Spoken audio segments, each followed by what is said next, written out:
भेदारं कर्म भूमृताम् ज्ञातारं विश्वतत्त्वानां वन्दे तद्गुणे लब्धे वन्दे तद्गुणे लब्धे वन्दे तद्गुणे लब्धे। जुड़वंश परमेश्वर भगवान की, देवादिदेवादिनाथ भगवान की, अंतिम शासनपति महावीर स्वामी भगवान की, परम पूज्य गुरुदेव श्री आदि सागर महावीर नीति विमल सागर सन्मति सागर जी महाराज की, परम पूज्य गुरुदेव श्री सुंदर सागर जी महाराज की, द्वादशाम जनवाणी माता की, बोले समस्त आचार्य संघ की। गौतम गणधर श्रेणी राजा से कहते हैं कि समय बदलने में ज्यादा देर नहीं लगती। मनुष्य का रस बदलने में ज्यादा समय नहीं लगता। थोड़े समय पूर्व जो मनुष्य क्रोधित था वही कुछ क्षण में क्षमा रूपी जल को धारण कर लेता है। थोड़े समय पूर्व जो मनुष्य मायाचारी कर रहा था वही थोड़े समय में सरल और सहज बन जाता है। थोड़े समय पूर्व जो मनुष्य घमंड में था वही थोड़े समय में चकनाचूर हो जाता है। इसलिए रस बदलने में समय नहीं लगता। अब बात आती है उन महावीर स्वामी भगवान की जो आदिनाथ भगवान के काल में क्या थे, उनके पोते मारीची।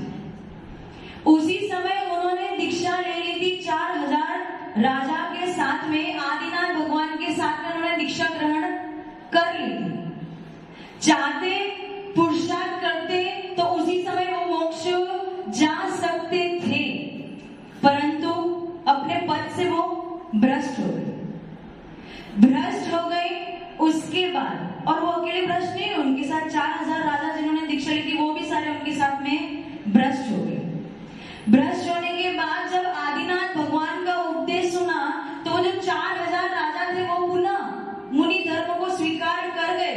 लेकिन जो मारीची था, जो महावीर भगवान का जीव था, जो मारीचा के स्वरूप में था, वो अपने आप को वापस मुनि पद में स्थापित नहीं कर पाया। और उसके पीछे कारण एक ही था, उसके मन में घमंड और अहंकार के भाव आ गए थे कि आदिनाथ भगवान की दिव्य दृष्टि में ये खीरा था कि ये मारीची जो है वही आगे जाके 24वां तीर्थंकर बनेगा। और तीर्थंकर जो होता है उनकी बात सर्वथा मान्य होती है, वो सर्वज्ञ होते हैं, उनको सर्वोत्कृष्ट ज्ञान होता है। तो मारीची के मन में ये घमंड बैठ गया था, अहंकार बैठ गया था, मान कसाई बैठ गई थी कि आगे जाके मैं 24वां तीर्थंकर बनूंगा, इसलिए मुझे अभी कुछ भी करने की जरूरत। स्वच्छंद बन गया था, अपने हिसाब से इच्छा अनुसार प्रवृत्ति उसने प्रारंभ कर दी थी और कारण एक ही था, अहंकार। जो गौतम गणधर कह रहे थे ना, रस बदल जाता है। मनुष्य कुछ समय पहले घमंडी होता है और कुछ समय के बाद उसका घमंड अहंकार चकनाचूर हो जाता है। उसके पीछे क्या कारण है? उसके पीछे कारण है प्रतिबोध होना। प्रतिबोध होना यानी जब जब हम गुरु का उपदेश सुनते हैं, जब जब शास्त्र पढ़ते हैं, जब जब देवादिदेव के दर्शन करते हैं, तब हमारे अंतरंग में कुछ ज्ञान उत्पन्न होता है। ज्ञान रूपी दीपक जलता है, जिसकी वजह से हमें ये बात समझ में आ जाती है कि जो हम कर रहे हैं कहीं ना कहीं गलत कर रहे हैं। तो एक सामान्य से श्रावक ने समदभद्र आचार्य से पूछ लिया कि ये अहंकार, घमंड अथवा मद होता क्या है? तो आचार्य भगवान ने क्या कहा? घमंड अथवा अहंकार वो होता है जिसके वशीभूत होकर मनुष्य अपने आप को बड़ा और दूसरे को छोटा मानता है, हीन मानता है। और हीनता की दृष्टि से जब व्यक्ति किसी और को हीनता की दृष्टि से देखता है तो उसका तिरस्कार करना प्रारंभ कर देता है। तो श्रावक ने जिज्ञासु था, उसने समंतभद्र आचार्य से एक और प्रश्न पूछ लिया कि हे भगवान, आप ये बताइए कितने प्रकार का होता है, मैं इसको किस प्रकार से रोकूं? तो समंतभद्र आचार्य ने निरंतर श्रावकाचार्य में लिख दिया, ज्ञानम पूजा कुलम जाति बल वृद्धि तपो वपु अष्टवासित मानिकम स्मयुर माहुर गदस्मया, यानी ज्ञान, पूजा, कुल, जाति, बल, तप और सुंदरता। कितने हो गए? 8 हो गए। ज्ञान, पूजा, कुल, जाति, बल, रिद्धि, तप और सुंदरता, ये 8 प्रकार के अहंकार होते हैं, 8 प्रकार के मद होते हैं। तो श्रावक अर्थ का अनर्थ करने बैठ गया। श्रावक इसके लिए प्रसिद्ध ही है, अर्थ का अनर्थ करना उसे बहुत अच्छा आता है। तो उसने आचार्य भगवान से कह दिया कि जिसके पास ज्ञान होगा, जिसका कुल अच्छा होगा, जिसकी ज्यादा पूजा होती होगी, जिसकी जाति अच्छी होगी, जो सुंदर होगा, जो तप में उत्कृष्ट होगा, जिसके पास ज्यादा बल होगा, जिसके पास ज्यादा रिद्धियां होगी, वो सब के सब मद वाले होंगे, सब के सब घमंडी होंगे, सब के सब अहंकारी होंगे। तो आचार्य भगवान कहते हैं ऐसा कह मत देना, यदि ऐसा कहोगे तो हमारे अरिहंत परमेष्ठी सबसे ज्यादा घमंडी बन जाएंगे। ये सबसे ज्यादा ज्ञान उनके पास है, सबसे ज्यादा पूज्य भी वही है, सबसे ज्यादा बल भी उनके पास है, सारी 64 रिद्धियों के स्वामी भी वही है और सबसे ज्यादा सुंदर भी वही है, और उनका कुल और जो जाति है वही सबसे उत्कृष्ट है। तो सबसे ज्यादा घमंडी कौन हो जाएंगे? पर ऐसा है नहीं, ऐसा है नहीं। तो फिर बात अटक कहाँ रही है? बात इधर अटक रही है कि ये 8 जो है वो कारण है, माध्यम है अहंकार को उत्पन्न करने के पीछे, ये होना है नहीं है। हमें ज्ञान, बल, तप, सुंदरता, इसको रोकना नहीं है। तो कर्म के उदय की वजह से आज तुम्हारा पुण्य है तो सब कुछ है, जिस दिन पुण्य नहीं होगा तो सब चला जाएगा। मनुष्य जो होता है वो नेत्र के समान होता है। कैसा होता है? नेत्र की आदत कैसी होती है? नेत्र की आदत होती है कि वो सामने वाले व्यक्ति को देखता है, खुद को। नेत्र खुद को देख सकती है क्या? नेत्र क्या करेगी? मनुष्य भी सामने वाले व्यक्ति को देखता है। तो जब जब मनुष्य की अनुकूलता उत्पन्न होती है, उसके कर्म की उदय की वजह से होती है, तो जब जब उसकी अनुकूलता उत्पन्न होती है तो उसकी छाती चौड़ी हो जाती है, और जब जब प्रतिकूलता की अवस्था में आ जाता है तो टायर में यदि होल हो जाए तो कैसा फुस हो जाता है, बस वैसे भी फुस हो जाता है। तो मनुष्य की आदत नेत्र के समान होती है। तो आचार्य भगवान समझा रहे कि ये 8 माध्यम है जिसके वजह से आपके अंदर में अहंकार उत्पन्न हो सकता है। ज्ञान छोड़ने योग्य नहीं है, बल छोड़ने योग्य नहीं है, सुंदरता छोड़ने योग्य नहीं, लेकिन इसके वशीभूत होके जो अहंकार अथवा मद उत्पन्न हो रहा है उसे हमें छोड़ना है। समझ में आ रहा है? ये 8 अगर आपके पास है तो बहुत अच्छी बात है, आप पुण्यशाली, इसलिए आपके पास है, लेकिन इसके पीछे जो आप मद अथवा घमंड कर रहे हो उसे हमें छोड़ना है। समझ में है ना? तो ज्ञान, आपके पास कितने ज्ञान है पवन जी? कितने ज्ञान है? कितने? एक ही। कौन सा एक ज्ञान है आपके पास? केवल ज्ञान है। वाह, क्या बात है, अच्छी बात है। चलो, आपको ये पता है कि आपके अंतर में केवल ज्ञान बैठा है, बस बाहर प्रकट नहीं हो पाया। हमारे अंतर में है केवल ज्ञान। कई बात मार्केट में ढूंढने नहीं जाना पड़ेगा, केवल ज्ञान दे दो, 1 रुपया किलो, 2 रुपया किलो, ऐसा नहीं मिलेगा। केवल ज्ञान हमारे अंतर में ही है। लेकिन अभी प्रत्यक्ष में आपके पास कितने ज्ञान है? 5 ज्ञान होते हैं, मति, श्रुत, अवधि, मन, परे और केवल ज्ञान। आपके पास कितने ज्ञान है? 5 ज्ञान है। कितने ज्ञान है? 2 ही ज्ञान है, मति ज्ञान और शुद्ध ज्ञान। कितने ज्ञान है? मति ज्ञान और शुद्ध ज्ञान। अब यहाँ पे ये जो दुनिया में है, अगर थोड़ा सा ज्ञान ज्यादा हो जाता है तो मनुष्य कैसा होता है? घमंड से भरपूर भर जाता है। लेकिन वो देखता नहीं है कि मति और शुद्ध 2 ही ज्ञान है, आगे 3 ज्ञान और इंतजार कर रहे। तो किस बात का घमंड? किस बात का घमंड? मतलब आपको अपने ज्ञान का ज्ञान तो हो रहा है, लेकिन आपको अपने अज्ञान का ज्ञान समझे?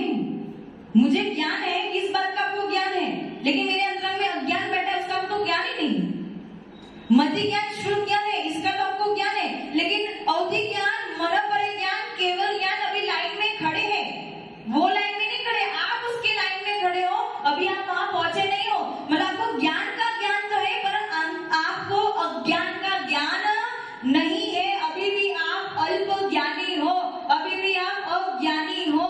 जब तक केवल ज्ञान की प्राप्ति नहीं हो जाती है, तब तक आप अज्ञानी की श्रेणी में ही रहोगे, भले वो शुद्ध केवली ही क्यों ना हो, भले वो द्वादशांग का ज्ञान ही क्यों ना प्राप्त कर ले।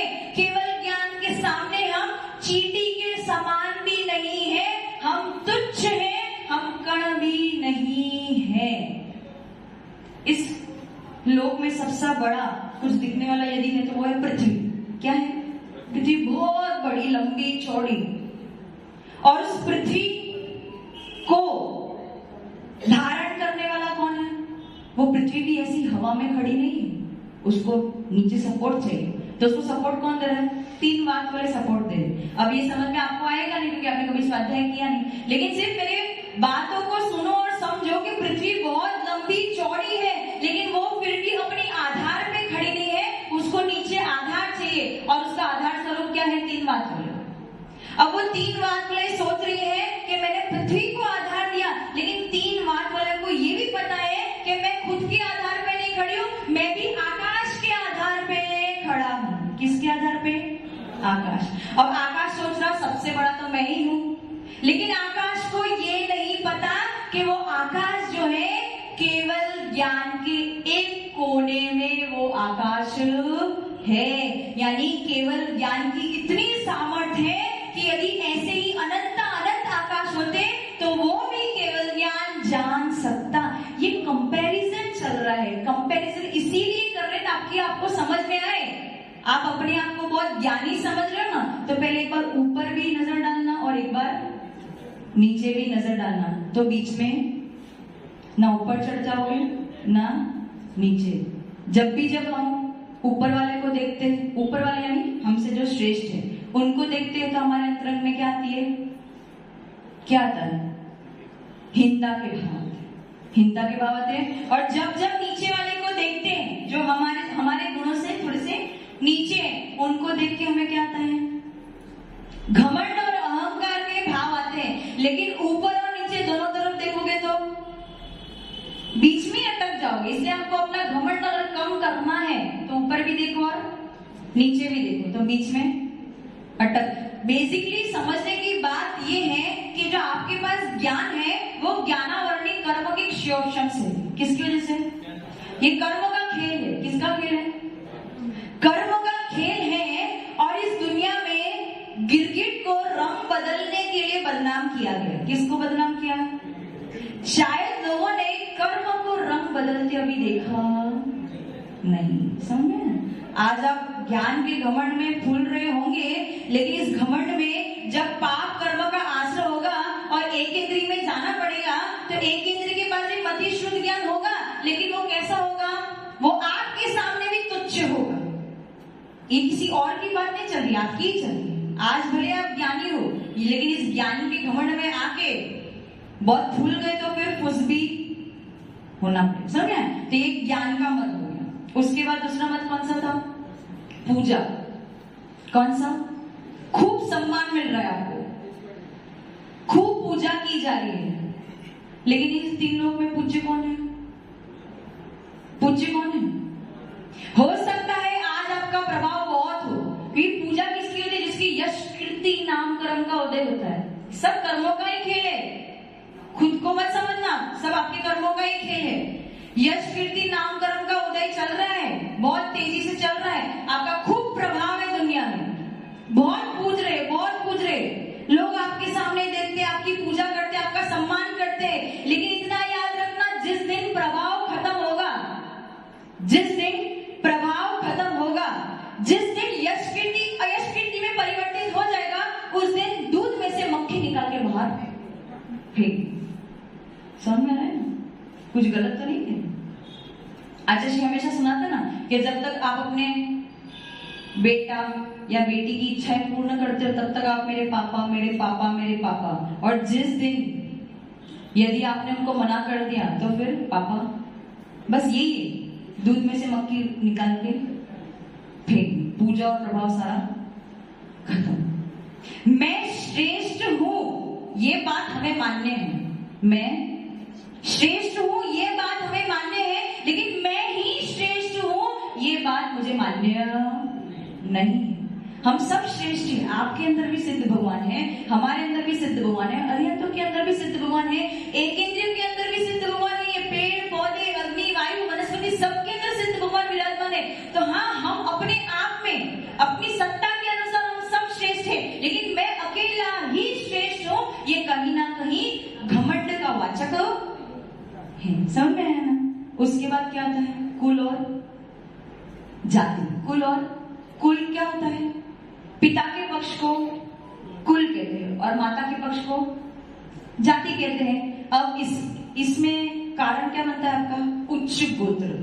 उच्च गोत्र कर्म जो होता है, यदि आपका उच्च गोत्र कर्म का होता है तो आपको उत्कृष्ट कुल और उत्कृष्ट जाति की प्राप्ति हो जाएगी, और यदि ना हो तो नीच गोत्र में, नीच गोत्र यानी नारकी जो होते हैं वो सारे के सारे नीच गोत्री होते हैं। तिर्यंच गति के जो जीव है, ये जो हाथी घोड़ा बैल आदि, ये सब नीच गोत्री होते हैं। मनुष्य में दोनों प्रकार के जीव पाए जाते हैं, उच्च गोत्री भी और नीच गोत्री भी, और देव जो होते हैं वो सारे के सारे उच्च गोत्री होते हैं। तो उच्च गोत्र के घमंड में आके होता क्या है? हम अपनी प्रशंसा करना है, भैया मेरे नाना तो इतने बड़े ये है, मेरे दादा तो ये है, मेरे पापा तो ये है, मेरे मामा तो वो है। अब इस घमंड में आके आप अपनी आत्मा की प्रशंसा करने लगते हो, आप अपनी प्रशंसा करने लगते हो, और सामने वाले की, तेरे पास क्या है, तेरी पहुंच कहां तक है? ऐसा होता है ना राकेश जी? तेरी पहुंच कहां तक है? बताओ आपकी पहुंच कहां तक है? यहां तक, बस। उसके आगे आपकी पहुंच कहां तक है? यानी कि आपके अंतरंग में यदि ऐसे भाव आ रहे हैं तो दिल्ली दूर नहीं है। उच्च गोत्र अभी मिला है, अगले भाव में निश्चित तौर पे नीच गोत्र में चले ही जाओगे। उच्च गोत्र प्राप्त करना ये पुण्य कर्म का उदय है, ये बात सही है, लेकिन उस पुण्य में यदि अहंकार करोगे तो अगले भाव में वही नीच गोत्री कर लो अपनी मनमानी, मुस्कुरा लो। जिस दिन कर्म अपनी मनमानी पे आएगा तो मुस्कुराना तो दूर की बात है, रोना भी मुश्किल पड़ जाएगा। समझ में आ रहा है ना? कुछ गलत तो नहीं कह रही।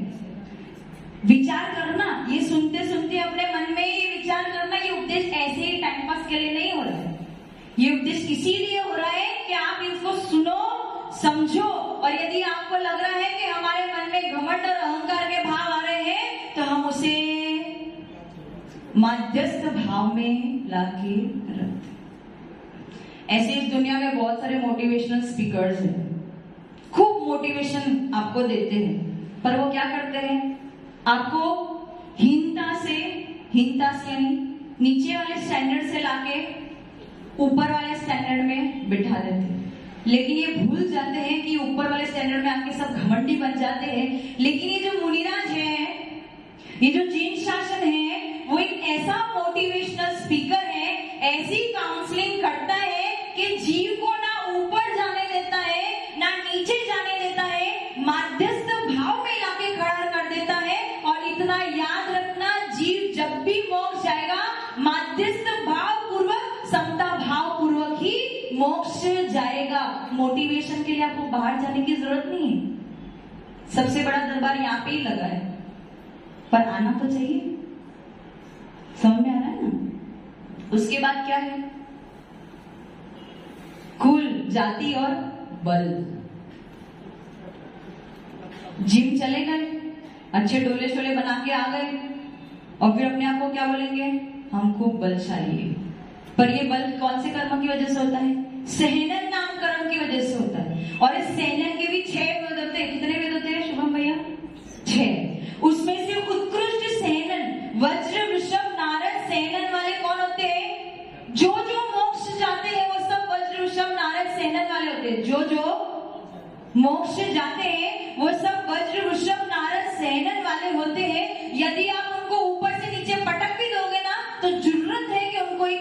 किया जाए। वज्र, वृषभ, नारद, सेन, शब्द से ही समझ में आ रहा है। राकेश जी ध्यान कहाँ जा रहा है? बलवान बनना है ना, तो वज्र, वृषभ, नारद, सेन, जहाँ पे शरीर लोहे के समान होता है। और यदि आप जाके जिम में डोले शोले बना भी आओगे और एक मुक्का पड़ गया तो सारे डोले शोले लटक जाएंगे आपके, क्योंकि आपका सबसे हीन सहनन है। आप एक व्यक्ति को तो उठा के पटक सकते हो, लेकिन जो सौदरमिंद्र होता है ना, मैं कंपैरिजन कर रही हूँ, आप अपने आप को हीन मत समझना, सिर्फ कंपैरिजन की बात चल रही है कि जो सौदरमिंद्र होता है वो जो मध्य लोक का स्वामी होता है, यदि उसकी इच्छा हो जाए तो इस पूरे मध्य लोक को उठा के पटक सकता है। उतनी सामर्थ्य उस सौदरमिंद्र में होती है। और जो घोर पराक्रम रिद्धिधारी मुनिराज होते हैं उनमें भी ऐसी ही सामर्थ्य होती है। यदि उनका क्रोध बढ़ गया तो वो कितने ही लोगों को उठा के पटक सकते हैं, लेकिन ऐसा वो करते नहीं। कोटिपट श्रीपाल, करोड़ों योद्धाओं की शक्ति उस श्रीपाल में थी, लेकिन जब कोढ़ हो गया तो सारी शक्ति ऐसी की ऐसी रह गई। रावण बहुत बलशाली था। रावण, उसने पता नहीं कितने युद्ध, मेरे हिसाब से लोक व्यवहार में रावण को बहुत बुरा कहा गया, लेकिन हमारे जैन शासन में पद्म पुराण के 3 भाग, कितने भाग हैं? और उस पद्म पुराण में कौन से किंग के चरित्र का वर्णन है? पूरे रामायण का वर्णन है। उस पद्म पुराण के 3 भाग में से ऋषि आचार्य ने रावण के ऊपर पूरा एक भाग लिख दिया। ऐसा वो महापुरुष था और अच्छा व्यक्ति था। उसने खूब युद्ध किए और सारे योद्धाओं के सामने उसने अपने बल के साथ में युद्ध जीत लिए। और उसको इस बात का घमंड भी था कि मैं तो युद्ध जीत के ही रहूंगा, और उसने युद्ध जीते भी। लेकिन जो जो योद्धा उसके सामने हारते थे वो हार ना मान के वैराग्य के पद पे बढ़ जाते थे और सीधा सिद्ध शिला में जाके बैठ जाते थे।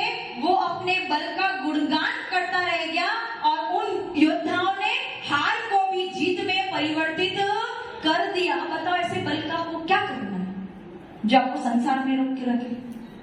बात समझ में आ रही है? समझ में आ रही ना? तो आपका सहनन कैसा है? सबसे हीन सहनन है। 6 सहनन होते हैं, उसमें सबसे हीन सहनन हम सबका है। तो फिर काय का घमंड? किस बात का घमंड करें? बल के बाद क्या आता है? रिद्धि। रिद्धि यानी धन, संपत्ति, वैभव। अब जब ऐसा देखने जाए तो पवन जी, कितना वैभव, कितनी धन, कितनी संपत्ति, कितने के मालिक हो आप? 3 लोग जो लोग है अपना, कितना है? 343 घन राजू का। ये सब आपको समझ में नहीं है, स्वाध्याय किया नहीं, इसे कैसे समझ? इसे सिर्फ सुनो।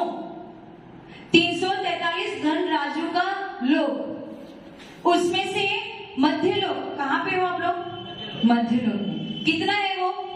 1 राजू का। उस 1 राजू में भी जम्बूद्वीप है, वो 1 लाख योजन का है। कितना? 1 लाख योजन इंटू 6000 किलोमीटर।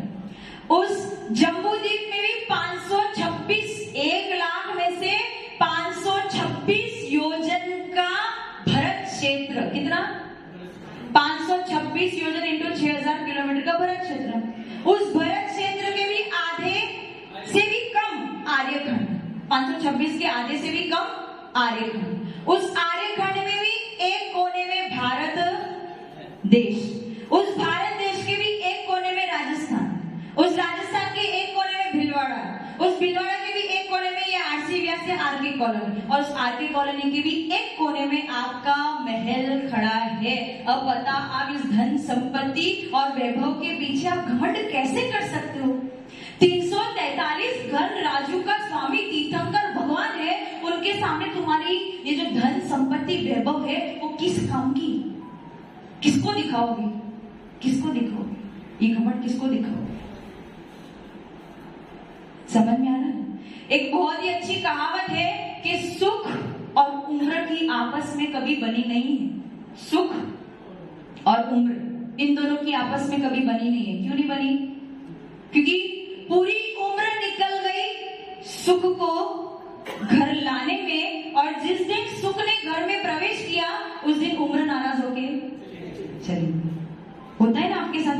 पवन जी, अभी तो उम्र बाकी है, सुख घर पे आया नहीं है। ऐसा ही तो होता है। अरे ये लक्ष्मी हो सकता है, मैं मानती हूँ आपका पुण्य कर्म का तीव्र उदय है, सातावेदनी कर्म का तीव्र उदय, बहुत सुखी हो आप, खूब धन संपत्ति आपके पास है, आज सुखी हो क्योंकि लक्ष्मी आपके चरणों में बैठी है। लेकिन लक्ष्मी चंचल है, किस दिन उड़नछू हो जाए उसका कोई भरोसा नहीं है। इसलिए बताओ किसका करें हम, क्या करें? कुछ कर सकते हैं? कुछ नहीं कर सकते। चक्रवर्ती 6 खंड का राजा, चक्रवर्ती क्या होता है? आप तो आर्यखंड में, भारत देश में, राजस्थान, भीलवाड़ा, आरके कॉलोनी, एक कोना भी नहीं, मतलब जो भी है समझ लो, ठीक है। चक्रवर्ती 6 खंड का राजा है, एक आर्यखंड और 5 मलेच्छ खंड। लेकिन जब तक चक्रवर्ती 6 खंड को छोड़ता नहीं है तब तक वो अपने आत्मा का चक्रवर्ती नहीं बन पाता है। यदि कोई चक्रवर्ती अंत समय तक भी अपना राज्य पाट नहीं छोड़ता तो निश्चित तौर पे उसको नरक में जाना ही पड़ेगा। रंग को राजा बनने में देर नहीं लगती, राजा को रंग बनने में देर नहीं लगती। क्या मैं नया बता रही हूँ क्या आपको? कितने साधु आ गए, सब आपको मिलते हैं। कोई भी वस्तु नित्य, आज जो रंग है कल वही राजा बन जाएगा, और आज जो राजा है कल वही रंग। तो फिर घमंड किस बात का? हाथी चींटी के ऊपर पैर रख के चींटी को मार देती, और वही चींटी यदि हाथी के कान में घुस जाए तो हाथी का जीना मुश्किल कर देती ना। तो बस यही समझने की बात है कि पर्याय बदलने में देर नहीं लगती। इस अहंकार को कम करो, क्षय करो। यदि इस अहंकार में बहते रह गए तो फिर दिल्ली दूर, नरक दूर नहीं। उसके आगे क्या आता है? सुंदरता। पुरुषों को तो इसमें ज्यादा विशेष कुछ बताने की जरूरत नहीं, महिलाओं को ये विशेष तौर पे सुंदरता का खूब घमंड होता है। और ये सुंदरता मिलती कैसे है? वो भी किसी ना किसी कर्म की वजह से मिलती है। कौन से कर्म की वजह से? सुभग नाम कर्म के उदय के वजह से जीव जो है वो सुंदर हो जाता है। कोई गोरा हो गया, कोई काला है। अब अपने भगवान ही है, नेमिनाथ भगवान है, मुनिष्ठनाथ भगवान, काले वर्ण के लेकिन खूब सुंदर है। तो ऐसी कोई बात नहीं है कि गोरा ही सुंदर होता है, काला बदसूरत होता है। क्यों ऐसा होता है? क्या ऐसा होता है? अरे गोरा हो, काला हो, हरा हो, नीला हो, लाल हो, कोई भी हो, जब छाया पड़ेगी तो सबकी काली तो रहती है। वर्ण को करना क्या है?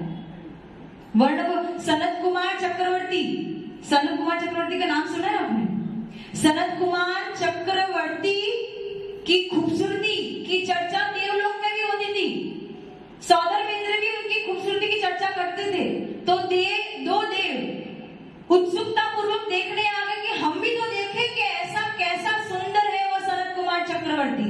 आ गए देखने। तो सनत कुमार चक्रवर्ती धुलित अवस्था में, मतलब वो कुछ लड़ाई करके आए थे और धुलित अवस्था में थे, तब उनको देखे वो शब्द रह गए कि क्या बात है, बहुत सुंदर है। और सच में इनकी सुंदरता चर्चा करने योग्य है।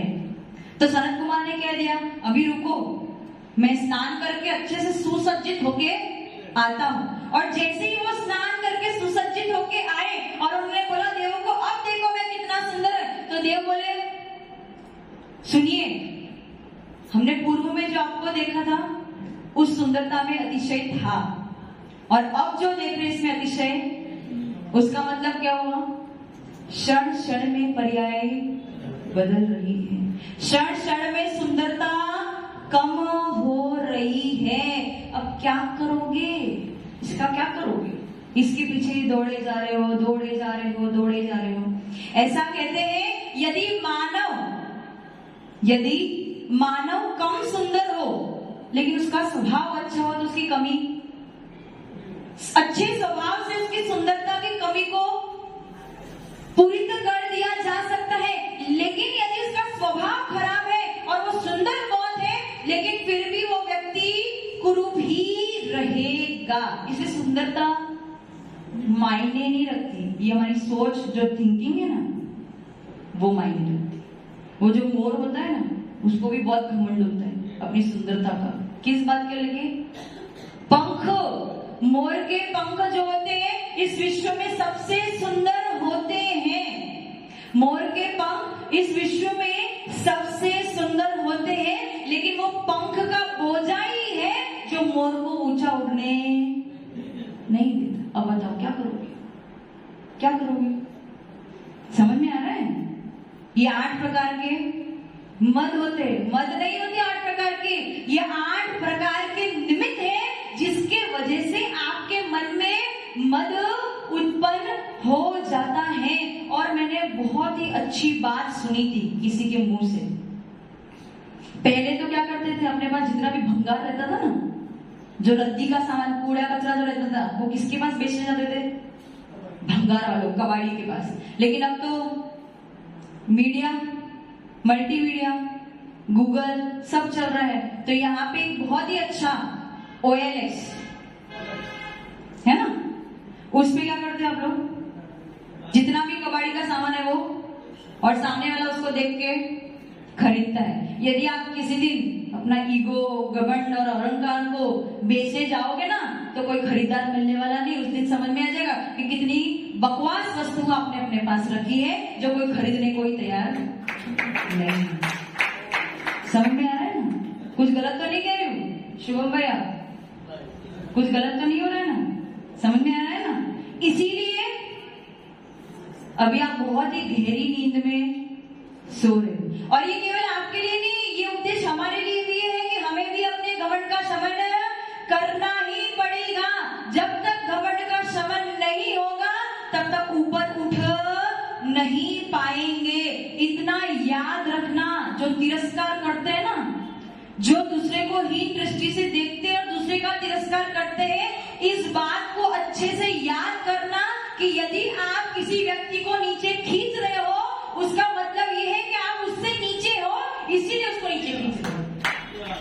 यदि ऊपर होता तो उसे नीचे खींच नहीं पाता। समझ में आ गया? तो जिसको जिसको अंतरंग में घमंड या अहंकार आ रहा हो, और यदि आप सामने वाले का तिरस्कार करना चाह रहे हो, तो समझ लेना उस तिरस्कार के भावना में वो सामने वाले में हो सकता है आज गुण कम हो, लेकिन उस अहंकार और घमंड ने आपके गुणों पे पर्दा डाल दिया, और उस जो अवगुण युक्त व्यक्ति होगा भी, उसके भी नीचे आपका स्थान, आपका स्टैंडर्ड, आपका लेवल गिर जाएगा। इसलिए गहरी नींद में सो रहे हो,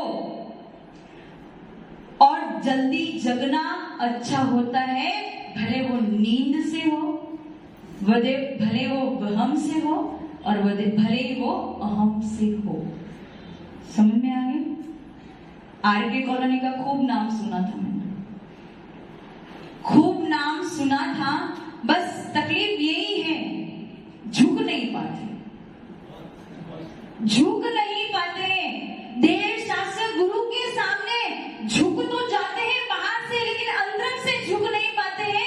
लेकिन हमारे आचार्य भगवान कहते हैं कि जब भी देव शास्त्र गुरु के चरणों में वंदना करो, गवासन पूर्वक वंदना करना। ऐसा क्यों? दोनों पैर, दोनों कोनी, सर और ये नाक जब जमीन पे रगड़ जाएगी ना, तो सारा घमंड अपनी औकात सामने आ जाएगी। इसलिए जब भी देव शास्त्र गुरु के चरणों में नमन करो, तो उस नाक को एक बार रगड़ लेना धरती पे, तो अपने आप पता चल जाएगा कि आप कहाँ पे हो और ये देव शास्त्र गुरु कहाँ पे है। समझ में आ गया? इसलिए इस अहंकार और इस घमंड के भाव से ऊपर उठने की कोशिश करो। इसके आगे भी बहुत कुछ है कथन करने के लिए, लेकिन समय की, हमारे पास समय कम नहीं है, आपके पास समय कम। ठीक है? इसलिए इस घमंड और अहंकार से ऊंचा उठने की कोशिश करो, ताकि आपका कल्याण हो और सबका कल्याण हो। जय परम पूज्य गुरुदेव जी सुंदर संग जी महाराज की।